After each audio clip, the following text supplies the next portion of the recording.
сайн байцгаана уу? Яаж ч гэсэн оройгийнхоо өнөөдрийн блогтой тавтай морил тэгээд хаалганд орсны дараах эдгэрэл болон ерөнхийдөө хаалганы туршид юу болсон талаараа YouTube дээр бичлэг оруулчихъя гэж бодлоо. Тэгээд би YouTube дээрээ мэдээж бичлэгүүдээ оруулаад явна. Би өөрийнхөө яг за одоо орох болсондоо гэс болсон цагтаа орох байх гэдэг мэдэхгүй байна. Би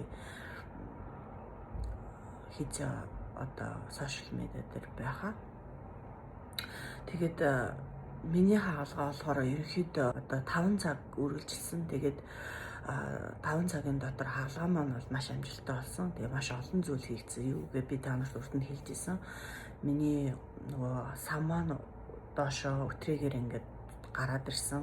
Одоо бүр ингээд гараад ирсэн. Тэгээд тэрийг маань цавыг маань 2 юм гуурстаа аваад тэгээд дээрээс нь нөгөө бүдүүн шулуун гэж маань бас доош ngонжсэн. Тэрийг ингээд дээш нь тогтоогоод ингээд тор тавиад нуруутай маань ингээд холбоод ингээд тор тавьсан. Тэгээд дээрээс нь давсгийн маань дээш нь сойгоо доор нь бас ингээд тор тавьсан. Тэгээд нөгөө арц гөрөлийн булчин ингээд задарсан байсныг буцаагаад ингээд нөхөөд ингээд нөхөх тийм мэс заслууд явагдсан баггүй. Ерөнхийдөө маш хүнд мэс засалтай орно гэж нэг доор маш олон зүйл хийгдсэн. Маш хүнд мэс засалтай орно гэж юм хэлсэн. За тэгээ хаалгаа бол амжилттай болсны дараа ерөөсө төсөөлөөгүй болсон зүйлс нь болохоор миний даралт зүрхний цохилт хүчил төрөгч 3 зэрэг унсан. Тэгээ 2 удаа хаалдаад тэгээд ерөөхдөө бол нэг 11 хоног эмнэлэг твтээд одоо ч гэсэндээ миний даралт айгүй бага байгаа. Гэтэ бүр ингээд нэг унсныг бодвол одоо нэг миний даралт ерөөхдөө 110 80 92-тай заримдаа 86-тай байдаг байхгүй юу. Тэгсэн чинь одоо өчигдрийн байдлаар үзэхэд бол 161-тай байгаа байхгүй. Тэр ерөөхдөө бага. Тэгээд явхаар одоо ингээд бас суухаар толгой айгүй хэрэгэд байгаа. Тэгээд шархны хувьд бол ерөнхийдөө нэг иймэрхүү.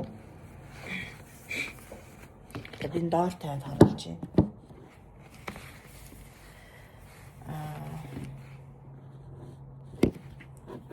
Sorry. За энэ нэг тэгээ энд нэг ингээд зүсээ энэ ингээд идэгцэн ингээд онцны иймэрхүү сарвд энэ нь удаа байгаа. Тэгээ ингээд хүүрсэн дээр ингээд 3. Тэгээ энэ тал бас ингээд 4. Тэгээ энэ хоёр дээр ингээд 6 удаа ингээд яасан. Доотлын энэ хоёрын нь болохоор идгээгүй байгаа. Тэгээ ерөнхийдөө энэ дээр саяны энэ бас идгээгүй байгаа. Жохон шүүс гардаг. Тэгээд энэ ч бол намайг маш сайн яв гэсэн алхаатай. Гэхдээ биеийнхаа байдлыг чагнаад 5 минут алхаа, 6 минут, 7 минут гэдэг ингээд ихсгээд яваар гэсэн. Яг тэгэхээр бага даралтаараас хүмүүс насвардаг гинэ харуулж. Тийм учраас хамаагүй их хөдөлгөөн хийж болохгүй. Тэгээд би өөрөө ингээд нэг амар жоохон хөөгчиг зүгээр болохоор ингээл зүгээр өвчнөө таахгүй ингээл мэдрэхгүй. Тэгэл өвдөнгүүт нь ингээл уйлал өвдчлөө гэж уйлал те. Яг юм хөөгчиг юм байна гэдгээ сая хаалганы туршид ингээд өдгөрөх хувцтай мэдчих жоохгүй. Өнөөдөр миний хаалганд орсны 20 дахь хоног. Тэгэд би өөрөө миний зан чанар болохоор угаасаа яг юм жоох хөөгчиг заяа. Амархан баярлдаг, амархан гомддог, тэгээд юм цайлган амархан юм мартчихдаг тийм хүн юм байна л да. Хүнд ерөөсөө муу сандаггүй, хүнд ингээд энэ чих болов, ингэчих болов гэсэн ерөөсөө тийм бодол байдаггүй. Тэрний хүчинд өнөөдөр би нөгөө маань намайг 6-наас тахад хамгийн анх волейболын бөмбөг авч өгөөд волейбол тоглолт сургаад дараа хөл бөмбөг гээд сакс гээд би ерөн спортуудад амар дуртай байхгүй. Тэгээ манай аа өөрөө шатар амар сайн тоглодог. Жигсэн тэгээ волейбол шатар волейбол тэгээд юу жиргэний теннис амар сайн тоглодог байхгүй. Тэгээд надад би тэр болгоны ингээд багасаа ингээд дуурайч ихэд ерөнхийдөө бүр мэрэгжлийн биш ч гэсэндээ өөрхөн төвшөнд бол ингээд тоглолцдог заяа. Өөрхөн стрессийг гаргаад ингээд амар дуртай бүр ингээд хоббитэй.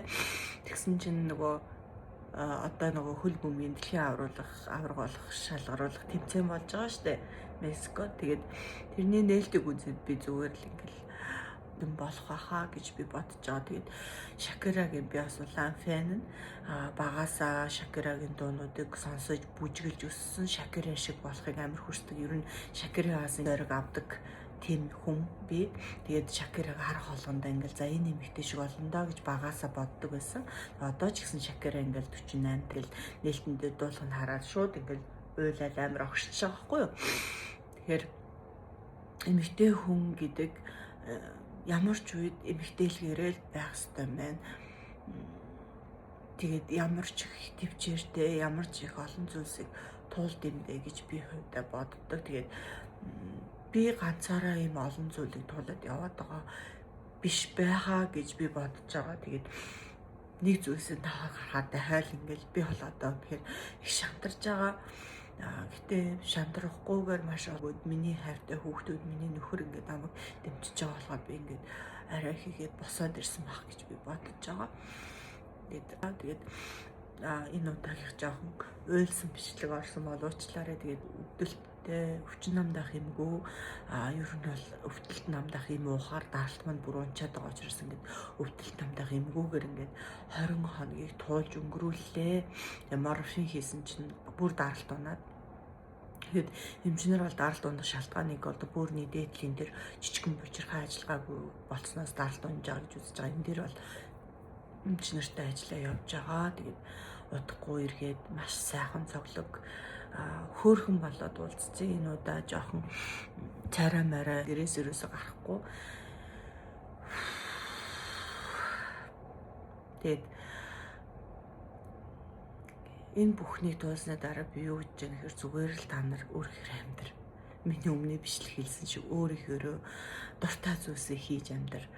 Бидний амьдрал маш богинохон. Би баг яг үхэнгээ алдаал босч ирлээ. Тэгээд энэ дэлхий дээр байх хугацаанд олон хүн тусалсан, олон хүмүүсийн баярлуулсан тиймэрхүү ажлуудыг хийхийг хүсэж байна. Тэгээд өнөөдөр хоблогтой байсан, хамт байсан. Баярлалаа, баяртай. За энэ бичлэгийг хийснээс хойш яг сар 2 хоног. Тэгээд үнэхээр бие мэд маань маш сайжраад хүүхдүүдээ салхинд гараад гадаа 20 минут алхдаг болсон. Thanks for watching. Таалагдсан бол subscribe дараарай.